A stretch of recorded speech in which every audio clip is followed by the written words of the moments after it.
Assalamualaikum warahmatullahi wabarakatuh. Wassalatu wassalamu ala rasulillah Sayyidina Muhammad wa ala alihi washabihi ajma'in, amma ba'du. Apa kabar semua teman-teman, para pendamping dan para pejuang penderita gangguan asam lambung dan anxiety di psychomotor disorder dimanapun teman-teman berada. Masih bersama saya Bunda NH di channel Bunda NH teman-teman. Apa kabar semuanya teman-teman? Saya doakan teman-teman bertambah sehat, bertambah kuat, bertambah lagi semangat dalam menjalankan aktivitas dan rutinitas sehari-hari teman-teman.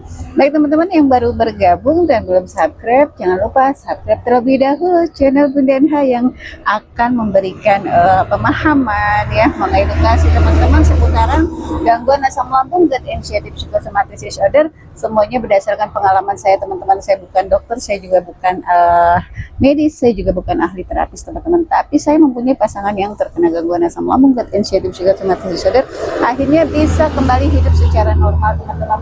Baik teman-teman, tema saya kali ini adalah ya, bagaimana cara mengatasi rasa takut pada saat teman-teman sendiri di dalam rumah atau tidak ada orang, tidak ada pasangan baik suami atau istri yang menemani teman-teman ya, pada saat teman-teman merasakan atau mengalami gangguan-gangguan asam lambung dan anxiety psychosomatic disorder.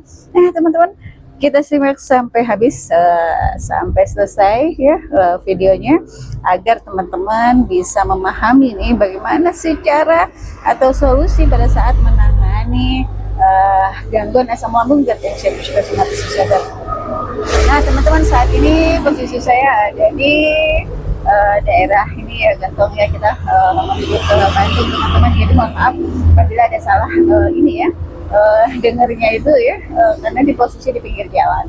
Nah teman-teman semuanya, tentunya nih teman-teman, terutama ya teman-teman yang perempuan, yang wanita ya, baik ibu rumah tangga ataupun mbak-mbak ini yang masih kuliah, yang masih bekerja, yang belum berumah tangga, itu ketika terkena yang namanya gangguan asam lambung dan anxiety psychosomatic disorder, itu pastinya ada rasa takut, ada rasa cemas, ada rasa khawatir yang berlebihan di saat teman-teman itu berada di dalam rumah terus sendirian. Nah pada saat sendirian itu pastinya ya, tidak ada teman gitu kan, tidak ada orang, itu yang ada makin tinggi rasa takutnya, makin menjadi rasa cemasnya. Kenapa? Karena teman-teman masih saja memikirkan ya sesuatu hal yang belum tentu terjadi, dan masih belum bisa mengabaikan atau mengendalikan pola pikir teman-teman.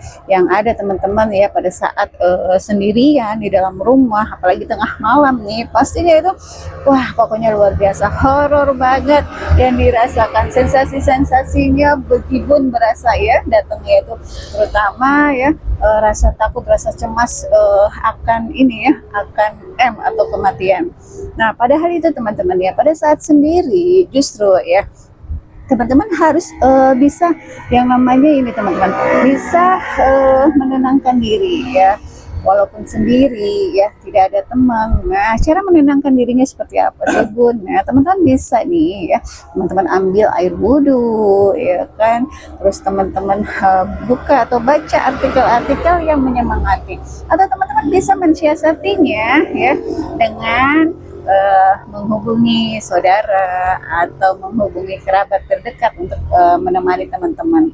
Terus juga teman-teman bisa nih lihat film kesukaan ya, mau drama Korea, mau Bollywood atau Hollywood ya, yang pastinya itu bisa teman-teman tuh merasa tidak sendiri ya, merasa terhibur gitu kan, setelah teman-teman itu menonton film-film atau drama-drama di televisi ya, itu bisa menemani teman-teman itu. Jadi yang ada ya, itu rasa takut, rasa cemas akan sendiri itu teman-teman bisa berangsur hilang. Nah tapi ya kalau masih belum bisa mengendalikannya teman-teman ya, itu teman-teman cari orang, cari teman yang bisa diajak curhat, yang bisa diajak ngobrol gitu kan. Tapi ya untuk teman-teman yang terkena gangguan asam lambung dan anxiety psychosomatic disorder, pastinya jangan sembarang curhat, jangan sembarang ini ya, curhat dengan orang yang tidak mengerti atau memahami apa itu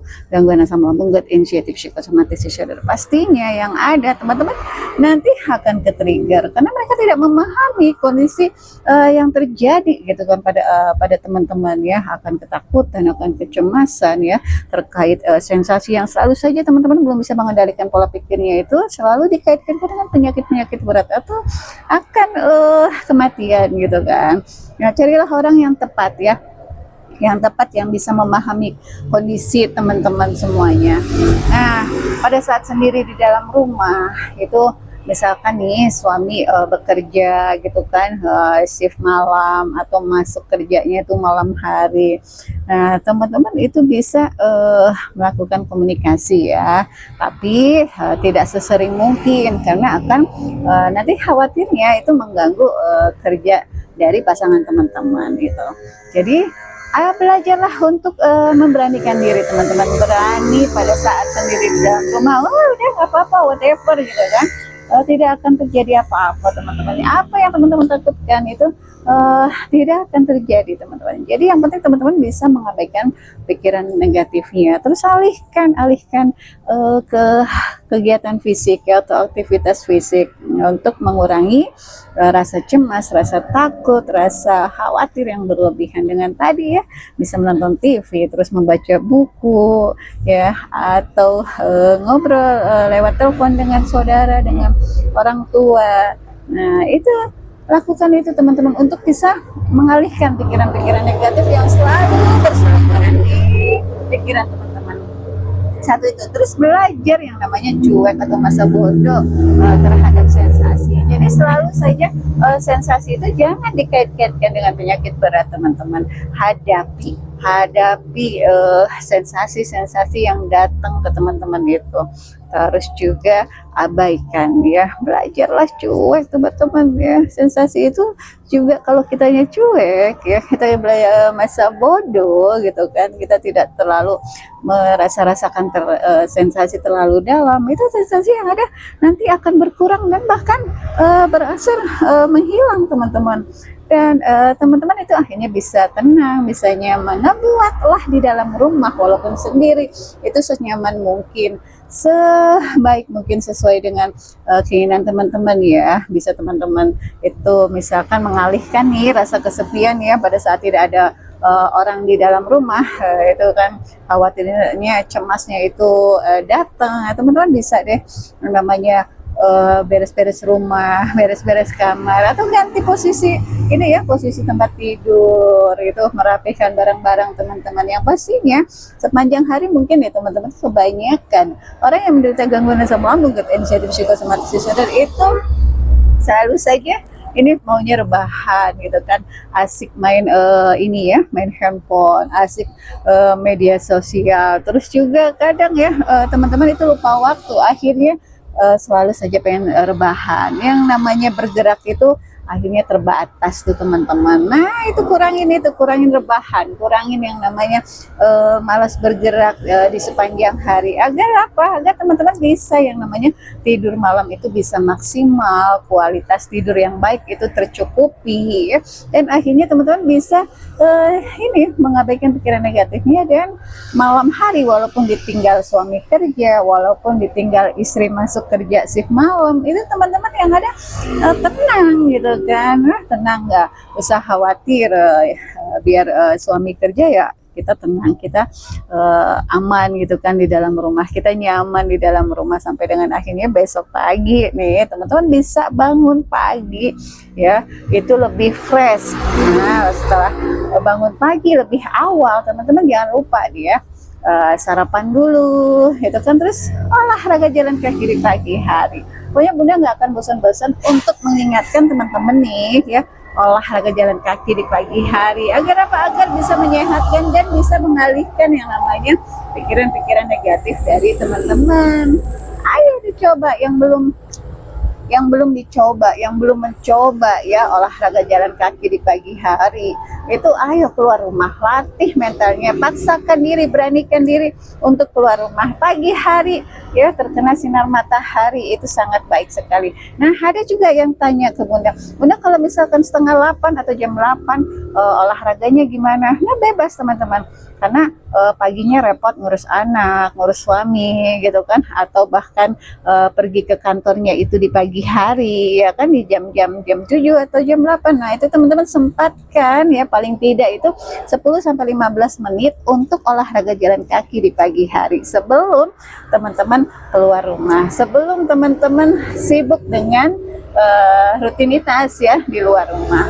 Nah, itu sempatkan 10 sampai 15 menit ya.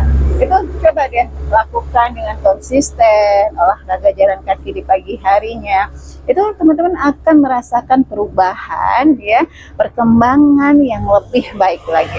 Ya, teman-teman bisa yang namanya mengurangi hormon kortisol ya, mengurangi beban stresnya yang selama ini mungkin teman-teman itu aduh udah pusing banget sama kerjaan, aduh udah di pressure sana sini, ditekan sana sini kan, dengan target-target ya dalam pekerjaan. Nah, itu pastinya ya beban stres itu akhirnya menumpuk kan, akhirnya teman-teman belum bisa mengendalikan yang namanya pola pikir. Nah, dari situ teman-teman, olahraga jalan kaki di pagi hari itu benar-benar sungguh banyak banget manfaatnya. Nanti 1 minggu, 2 minggu, 3 minggu sampai dengan 1 bulan kalau teman-teman konsisten rutin menjalankan olahraga jalan kaki di pagi hari ya, itu bisa yang namanya mengurangi rasa cemas, khawatir berlebihan terutama di malam hari teman-teman. Jadi teman-teman itu bisa mendapatkan kualitas tidur yang maksimal tentunya. Nah, dengan pasangan yang tidak ada di rumah pada saat malam hari, atau pasangan teman-teman nih ya itu bekerja di luar kota, itu LDR ya, pulangnya sebulan sekali atau seminggu sekali atau setahun sekali. Nah, teman-teman yang terkena gangguan asam lambung dan anxiety psikosomatis itu tidak perlu khawatir ya, tidak perlu cemas ya, itu masih bisa berkomunikasi secara intens tapi di waktu-waktu yang memang tidak mengganggu aktivitas pekerjaan dari pasangan teman-teman. Jadi ayolah bangkit teman-teman, ayolah semangat, pastinya pasangan teman-teman itu ya, itu akan bahagia kalau teman-teman itu bisa terbebas dari yang namanya zona anxiety. Jadi ayo lawan rasa takutnya, lawan rasa cemasnya, lawan rasa khawatirnya, terus juga lawan anxiety-mu. Jadi bergeraklah bebas teman-teman, berpikirlah berpikirlah bebas, terus tenangkan diri, dibuat rileks teman-teman. Ayo pergi keluar rumah, latih mentalnya keluar rumah, jangan pernah takut di keramaian, jangan pernah cemas nanti akan terjadi pingsan gitu kan pada saat teman-teman keluar rumah. Nah, itu tidak akan terjadi teman-teman. Coba deh mulai sekarang teman-teman harus diprogram ya, diprogram mulai tadi ya, bangun tidur lebih awal, terus juga tidur malam harinya lebih awal lagi, terus olahraga jalan kaki di pagi harinya teman-teman maksimalkan, jalankan secara konsisten. Jadi perkembangan yang lebih baik, terus juga perubahan ya pada psikis teman-teman nih yang sudah diporak-porandakan oleh anxiety itu nanti akan berangsur-angsur membaik, dan teman-teman pastinya akan lebih bahagia dari teman-teman yang sekarang. Jadi teruslah semangat teman-teman, kurangi rasa cemasnya, kurangi rasa takutnya, itu harus dilawan teman-teman. Jadi jangan pernah berpikiran kalau misalkan suami nggak ada di rumah pada malam hari, istri tidak ada yang menemani pada malam hari, jadi teman-teman sudah bisa mengatasinya gitu kan ya, abaikan pikiran negatifnya, teruslah afirmasi diri ya, lakukan apapun yang menjadi hobi teman-teman, mau nonton TV, mau nyanyi-nyanyi ya, atau mau ngapain apapun gitu kan, itu terserah teman-teman. Yang pasti teman-teman bisa melawan rasa takut, melawan rasa cemas dan khawatir yang berlebihan, sehingga teman-teman itu bisa nyaman di dalam rumah sendiri walaupun tanpa ada orang yang menemani. Baik teman-teman, itulah yang bisa saya sampaikan. Mudah-mudahan bisa bermanfaat untuk teman-teman. Jangan lupa subscribe ya channel BKNH yang kita akan membahas atau membantu nih teman-teman untuk terbebas dari gangguan asam lambung, gut initiative psychosomatic disorder. Baik teman-teman, saya undur diri ya. Saya mohon maaf apabila ada salah-salah kata. Mudah-mudahan bisa bermanfaat video-video saya, bisa teman-teman bagikan ke teman-teman yang lain, dan motivasilah diri teman-teman ya. Kami hanya bisa membantu, memberikan dukungan, memberikan support ya, memberikan arahan, memberikan metode-metode yang teman-teman itu memang wajib ya untuk bisa mempraktekannya. Jadi jangan hanya mengeluh tentang sensasi, terus menanyakan sensasi, membahas sensasi, ya kan, meminta solusi, tapi teman-teman tidak mempraktekannya atau tidak menjalankan metode-metode tersebut. Jadi pencapaian proses pemulihan untuk teman-teman nih bisa terbebas dari gangguan asam lambung, gut initiative psychosomatic disorder itu tergantung ujungnya semua pada diri teman-teman. Jadi tetaplah semangat, tetaplah kuat teman-teman, semua pasti akan bisa teman-teman lewati. Baik teman-teman, saya undur diri. Billahi taufiq wal hidayah. Wassalamualaikum warahmatullahi wabarakatuh. Semangat sehat, salam sehat.